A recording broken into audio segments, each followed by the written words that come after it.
But at the end of the day, it's a call for the politicians, and yes, being guided by that significant evidence which they're given by the Chief Scientific Officer, the Chief Medical Officer, and the SAGE group. Whilst the government and its scientific advisors have the final say, the public continue to speculate about where the UK is heading.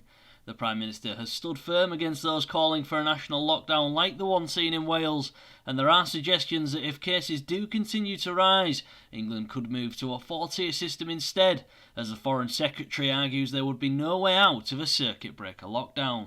But if you look at those who've advocated a national lockdown, including Keir Starmer, for example, but others, they've never been able to say how you get out of it. So the idea of a short, sharp circuit breaker is, frankly, something of an enigma. No one can say if you go into a national lockdown how, at what point you get out of it. So I think that would not only be damaging, it wouldn't be, in economic terms, it wouldn't be the targeted approach in epidemiological terms, and it would create great uncertainty. So we appreciate this is difficult. I know from my own constituency the challenges, the disruption, the inconvenience of being in the high tier, but it's better to take a targeted approach than have the blunt tool of nationwide restrictions at the very highest possible level, which I think a lot of people in those areas where the virus hasn't taken hold would think was unfair as well as ineffective.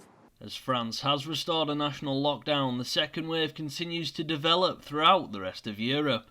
Whilst the government is hoping the closure of hospitality will help to stem the spread, Dr George Ray feels that taking a look elsewhere can help guide the Prime Minister. But at the end of the day, one's got to be saying, look, what's happening in Spain, what's happening in France, and to be honest, I don't think that you're going to find that what's happening in those near European countries to, Great Britain is going to be different to what's going to happen here.